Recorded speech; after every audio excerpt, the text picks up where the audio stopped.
총 3번에 걸쳐서 하려고 합니다. 다음 주는 추수감사주일이기 때문에 제가 감사에 대한 설교를 할 것 같고요. 그 다음 주까지 총 3번에 걸쳐서 내가 그 죄인입니다 라는 제목으로 함께 말씀을 나누겠습니다. 우리 한번 따라해 볼까요? 내가 그 죄인입니다. 네, 이 고백이 오늘도 이 설교 중에 통해서 마음속 깊이 고백되는 우리 모두가 되길 소망합니다.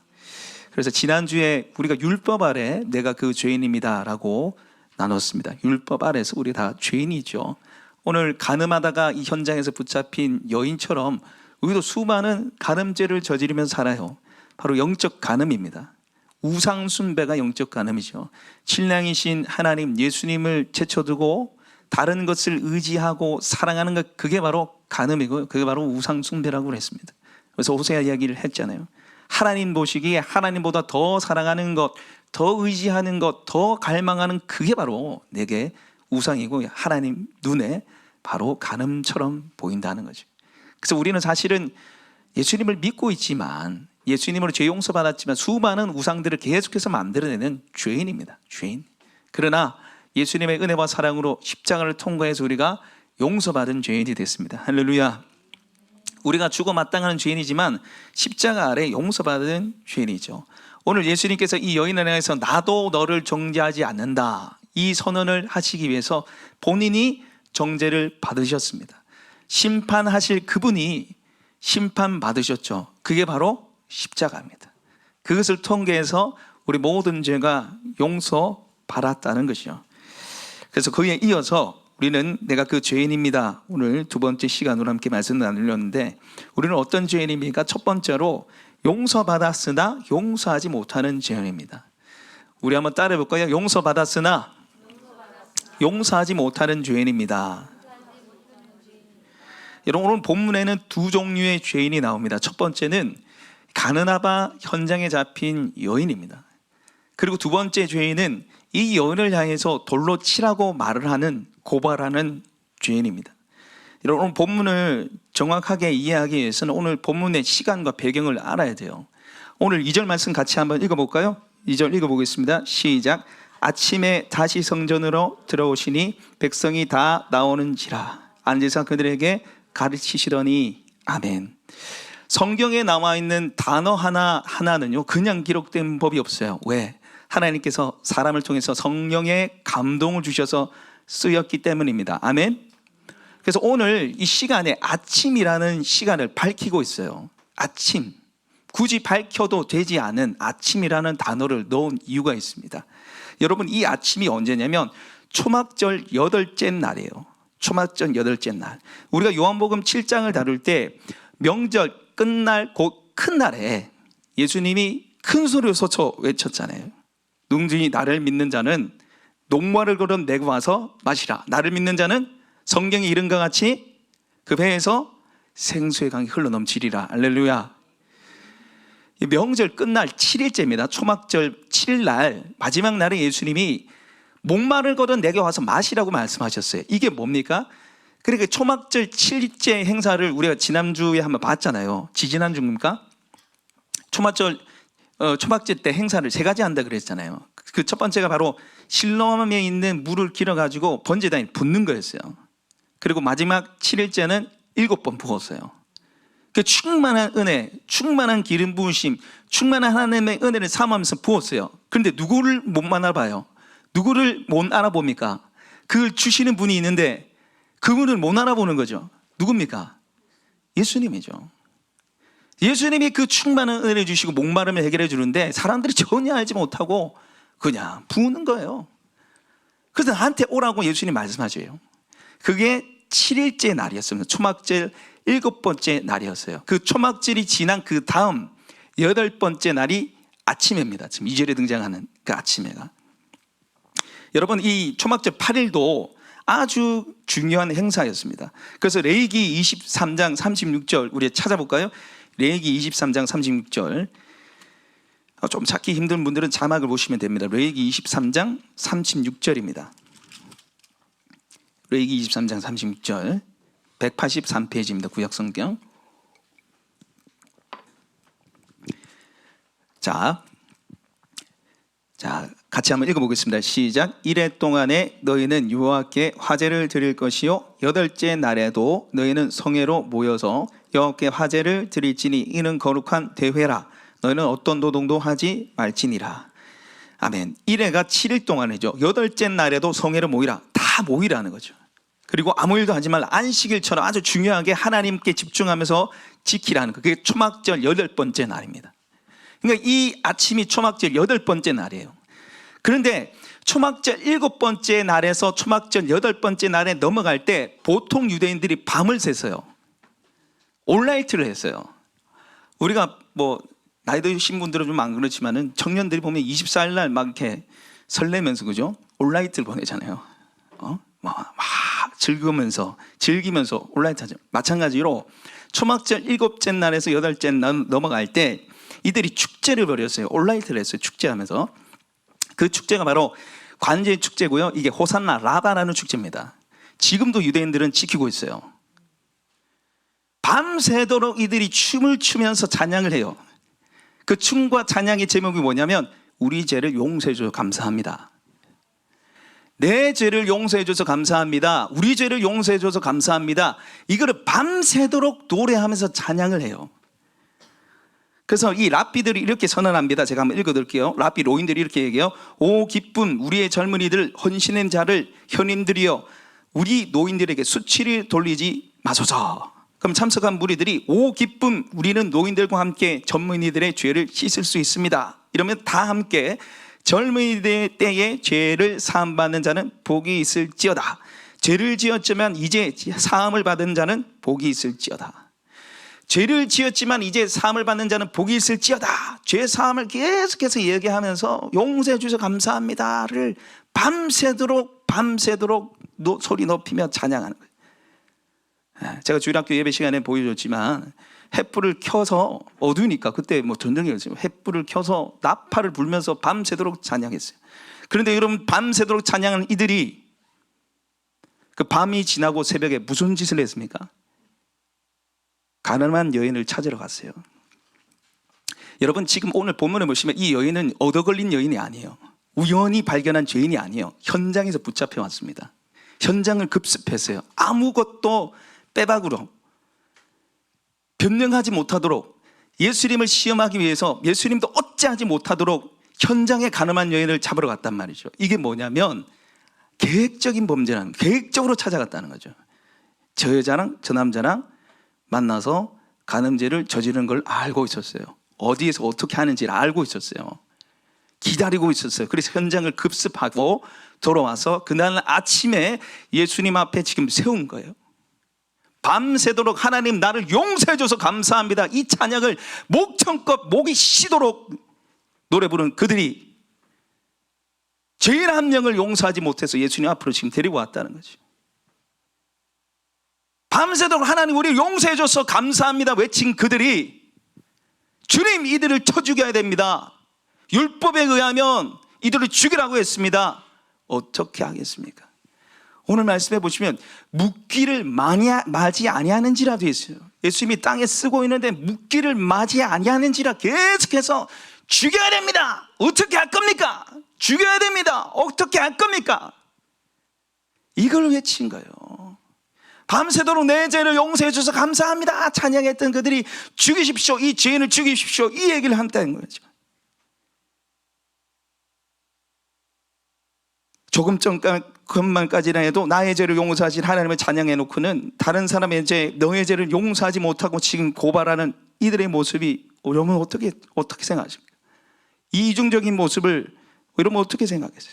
그런데 이 모습이 바로 우리 모습이죠. 내 모습이죠.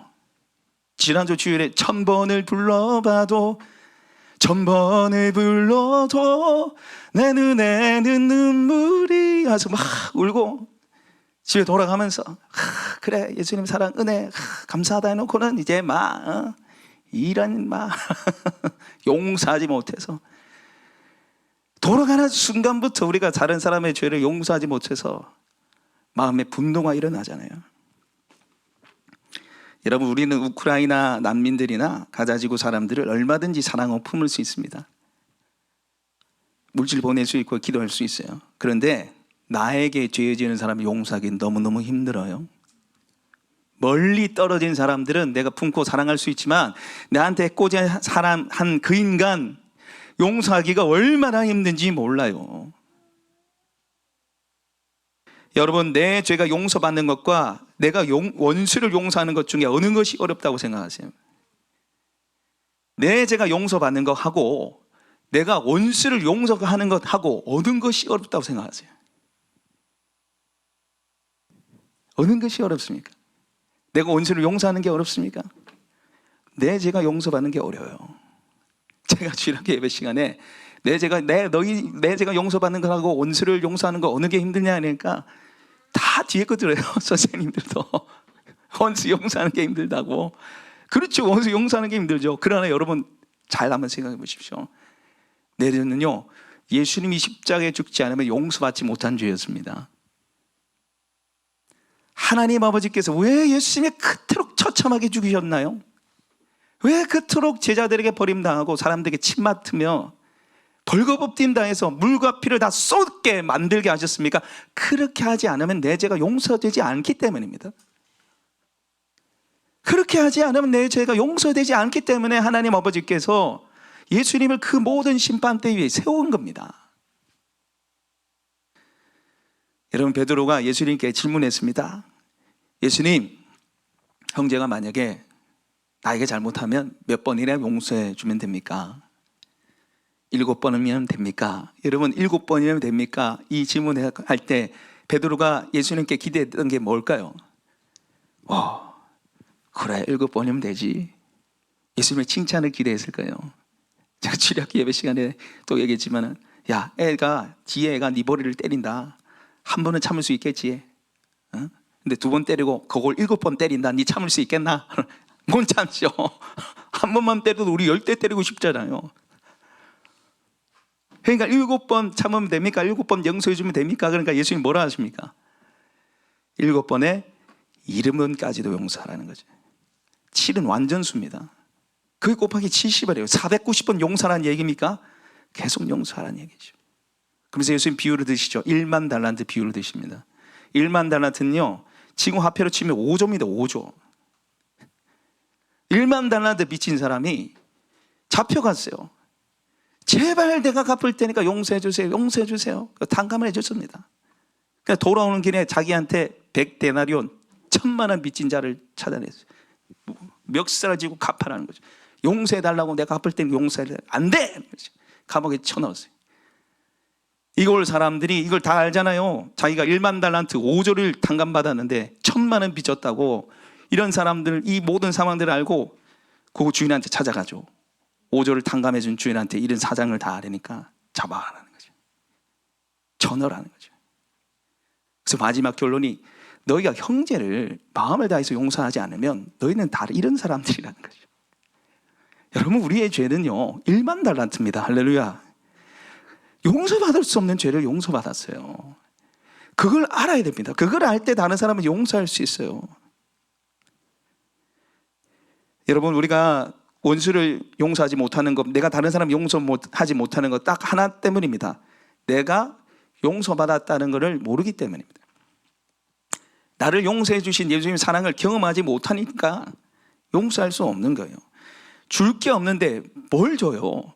내 안에 없다니까. 내 안에 용서하신 그 사랑이 없는데 무슨 용서를 해요? 여러분, 예수님의 용서와 사랑이 우리 가운데 충만하게 임하기를 소망합니다. 내 안에 예수님의 용서와 사랑이 충만히 임해서 다른 사람을 좀 용서하고 회복의 길로 걸어가시는 우리 모두가 되길 소망합니다. 용서하지 않으면 그 사람하고 매여요. 그 사람 볼 때마다 열받고요. 그 사람 볼 때마다 화가 치밀어 오르고 생각만 해도 막 지옥입니다. 그래서 주님 우리한테 용서하라 하라는 거죠. 그러나 우리 힘으로는 용서할 수 없습니다. 십자가로 용서하는 거죠. 십자가로 나를 용서하신 그 사랑으로 용서하시고요, 자유의 은혜를 누리시는 우리 모두가 되시길 소망합니다. 두 번째로, 내가 그 죄인인 것은요, 긍휼하심을 받았으나 비판하는 죄인이라는 것입니다. 긍휼하심을 받았으나 비판하는 죄인이라는 거죠. 여러분, 오늘 이 여인을 대하는 두 태도가 나오죠. 바로 비판과 정죄의 태도. 오늘 무리와 사람들입니다. 너 잘 걸렸어. 너 같은 건 죽어야 돼. 여러분, 이 여인을 끌고 오면서 얼마나 사람들이 비판과 정죄를 쏟아부었겠습니까? 네 같은 거는 죽어야 돼. 네 같은 거는 죽어야 돼. 돌에 맞아 죽어야 돼. 에이 더러운 X야. 그 끌려올 때 여인이 뭐라 하겠습니까? 한 번만 살려주세요. 한 번만 살려주세요. 다시는 안 그럴게요. 한 번만 살려주세요. 얼마나 여러분 매달렸겠어요. 이거 죽는 거예요. 그냥 여인은 율법에서 죽을 수밖에 없는데 한 번만 살려달라 해도 안 되죠. 왜? 비판과 정죄가 가득한 이 사람을, 예수님까지도 비판과 정죄하기 위해서 시험하려는 이 사람을 누가 막을 수 있겠어요? 그래서 예수님 앞에 끌고 왔을 때 예수님이 이 여인에게 여자여, 너를 정죄하는 자가 어디 있느냐라고 말씀하시죠. 여자여라는 종칭어를 쓰십니다. 나도 너를 정죄하지 않는다고 예수님 그 여인을 불쌍히 여기셨어요. 긍휼히 여기셨어요. 그래서 이 여인이 살게 되는 거죠. 사랑하는 여러분, 무엇이 이 여인을 살렸습니까? 비판과 정죄가 살렸습니까? 사랑과 긍휼이 살렸습니까? 사랑과 긍휼이죠. 무엇이 나를 살렸나요? 비판과 정죄가 나를 살렸습니까? 사랑과 긍휼이 나를 살렸습니까? 사랑과 긍휼이 살렸습니다. 무엇이 이웃을 살릴 수 있습니까? 비판과 정죄를 살릴 수 있습니까? 사랑과 긍휼을 살릴 수 있습니까? 사랑과 긍휼입니다. 무엇이 내 자녀를 살릴 수 있나요? 비판과 정죄입니까? 사랑과 긍휼입니까? 사랑과 긍휼입니다. 무엇이 우리 목장 식구를 살릴 수 있습니까? 비판과 정죄입니까? 사랑과 긍휼입니다. 사랑과 긍휼이 사람을 살리고요, 그 사랑과 긍휼이 나를 살려요. 할렐루야. 비판과 정죄는 결코 사람을 살릴 수가 없어요. 그런데 우리 속에 비판과 정죄가 가득 차죠. 가만 놔두면 막 올라와요. 제가 몇 주 전에 우리 목사님들하고 식사를 하는데 화장실을 찾아갔어요. 화장실 갔는데 문이 잠긴 거예요. 아무래도 안 열려요. 그런데 제가 이 화장실 구조를 제가 알고 있는데 안에 이제 소변기랑 자변기랑 따로 되어 있어요. 근데 입구문을 잠가놓은 거예요. 그 입구문을 잠글 필요가 없는데 그 안에 뭐 좀 그러면 그냥 그 자변기에 들어가서 문 잠그면 되잖아요. 저는 지금 소변이 급한데 문을 잠가놓으면 못 들어간단 말이죠. 그래서 제가 한 10분 뒤에 가면 되겠지 하고 이제 자리에 좀 있다가 10분 뒤에 이제 갔어요. 가니까 또 문을 잠가놨어요. 이게 어떤 인간이야 이거, 왜 이렇게 안 나와? 제가 속으로 막 욕을 했어요. 욕을 했는데 제가 보니까 안에 아무도 없어요. 문도 열려 있어요. 왜냐하면 그 들어간 입구가 이렇게 여는 거, 옆으로 여는 거였는데 입구가 있고 그 안에 화장실 문이 있어요. 입구 여는 게 이렇게 열었어요. 그런데 제가 화장실 그 남자장이 들어가는 입구가 이렇게 여는, 앞뒤로 여는 건데 옆으로 열라니까 절대 안 되는 거죠, 막. 앞뒤로 이렇게 열어야 되는데 입구가 이렇게니까 들어가는 화장실도 이렇게 했다. 그래가지고 아무리 해도 안 열려요. 아무리 안 되고 혼자 막 붙이고 잠그시고 막 열받아가지고 막 안에 인간 막 어떤 인간이야 막 이러고 있는 거예요. 제가 깜짝 놀랐어요. 제 안에 이 비판과 정죄가 막 충만한 거예요. 제가 그거 제 잘못이잖아요.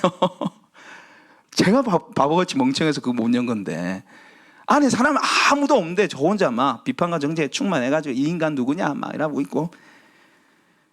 여러분, 사람 마귀가 끊임없이 우리한테 비판과 정죄의 마음을 심어줘요. 사람 마귀의 주특기가 뭐냐? 비판과 정죄와 참소입니다. 그래서 요한계시록 12장 10절 말씀 우리 한번 띄워주십시오. 우리 한번 보겠습니다. 같이 한번 읽어보겠습니다. 요한계시록 12장 읽겠습니다. 시작. 우리 형제들을 참소하던 자, 곧 우리 하나님 앞에서 밤낮 참소하던 자가 쫓겨났고, 우리 형제들을 참소하는 자, 이 사람 마귀입니다. 그 뒤에 보시면 하나님 앞에서 어떻게 했다고요? 밤낮 참소하는 거죠. 밤낮 비판 정죄를 쏟아붓게 하는 게 바로 사람 마귀예요. 사람 마귀는 나에게 비판 정죄의 마음을 주고요, 또 비판 정죄의 마음을 심어주고 다른 사람을 비판 정죄하게 만드는 거예요. 나를 비판 정죄하게 만들고 다른 사람에 의해서 비판 정죄하게 만드는 게 바로 사람 마귀의 역사입니다. 내 안에 사람을 향한 긍휼과 그 이해심이 떨어지고 비판과 정죄의 마음이 일어난다. 그 지금 누가 나의 마음을 조정하고 있는 거예요? 사람 마귀가 조정하고 있는 거예요. 사람 마귀가 조정하고 있는 거죠. 사랑하는 여러분, 우리가 어떻게 이 비판과 정죄의 마음을 해결할 수 있습니까? 그것은요, 이 돌에 맞는 자리에 서보는 거예요. 여인의 자리에 다시 한번 서보는 거예요.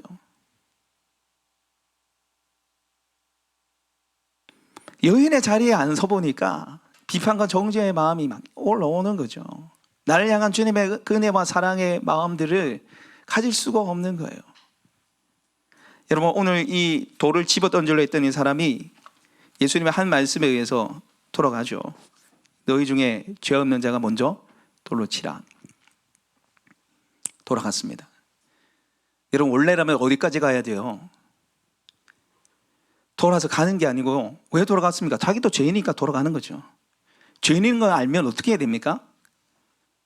죄인입니다 하고 예수님 앞에 무릎 꿇어야죠.